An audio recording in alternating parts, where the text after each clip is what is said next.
Now on more from Jeff Potts weighs in on the topic. Here's my take, Jeff says. I've said this for a while. Trad Pub relied on selling authors and not stories. This is the crux of the problem.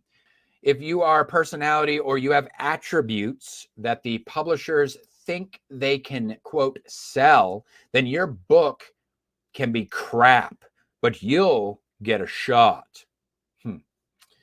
Yeah, we've touched upon that angle. Maybe this is more of a little bit more of a representation angle you're taking on this one, Jeff. But I'm only assuming. This was very evident to me, as it is now, back in the late 1990s, early 2000s, when I took my first crack at publishing. There are all sorts of ways to fix and repackage a crap manuscript, but it's the name of the author that sells it. This is why so many, quote, no-name authors spend a decade in the mid-list building up an audience. Because a book doesn't go on book tours. A book doesn't interact with the fans. A book doesn't do interviews, all of which promote and sell the book. Authors do all of that. And yeah, I got to touch on that angle just for a second here. It is being proactive. You have to be proactive. You know, it doesn't matter just in the mainstream. You have to be proactive, especially if you're just an indie author. You have to be proactive in the scene. There's no ifs, ands, or buts or way around that. Unless, of course, I should have thought twice. On second thought, you have the cheddar. If you have the cheddar, everything gets better as far as that goes. You have a big budget for your marketing campaigns or what have you. Sure, then maybe you can just disappear into the night and ride off into the sunset and just let your budgeting campaigns do the speaking for you. But you know, it is becoming in the indie scene, it is very interactive. It is very like communal.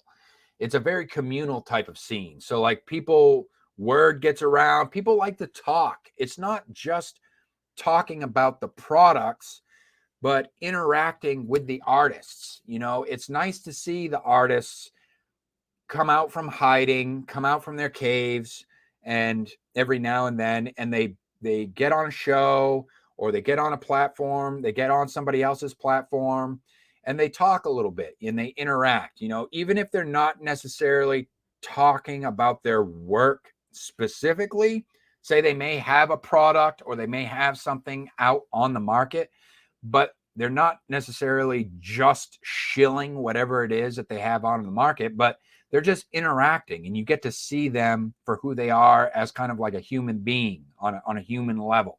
You know, there is that definitely helps and kind of creates a connection there with audiences. I feel like, you know, and that is definitely something that I've not really been comfortable with so much in the past, and I'm trying to kind of come out of my shell as far as that goes and do more things that involve putting my face on camera and interacting with other creators and members of my peer group as far as that goes. And we're only going to see more of that as it moves forward. And I feel like what the point that I'm getting at is that, like with authors, especially in the indie scene, maybe not so much with traditional publishing because of the big budgets they have, and you get a nice little payday when you sign on and all that. If you're just doing it for the money, then sure, you could probably just go the Trad Pub route, and then you'll get easy clout. You get a little bit of easy clout and prestige, and you get a nice little payday as far as that goes.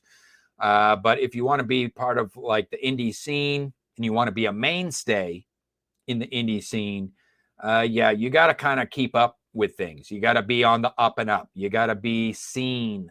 You got to actually be physically seen on the scene, whether it be on other people's live streams. In other words, taking a proactive approach. You can't just be the buy my book guy. You know, no, I mean, if you're on the indie, I won't, you know, put you down, but I was just say, like, it's going to be, you're going to have an uphill battle. If that's all you are, is the buy my book guy or girl, you know, and it's just all about you 24/7, and you're not interacting with other creators.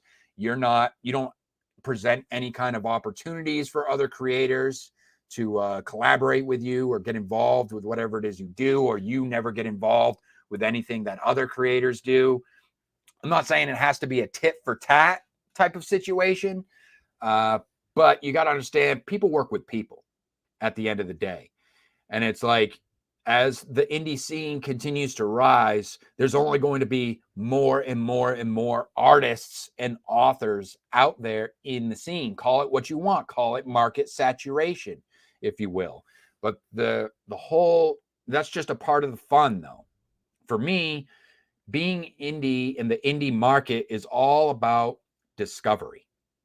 Like, that's the big ticket. That's the whole thing. Who is discovering people, like discovering new artists, discovering new works, discovering the next big thing. That's all part of the excitement for me, at least.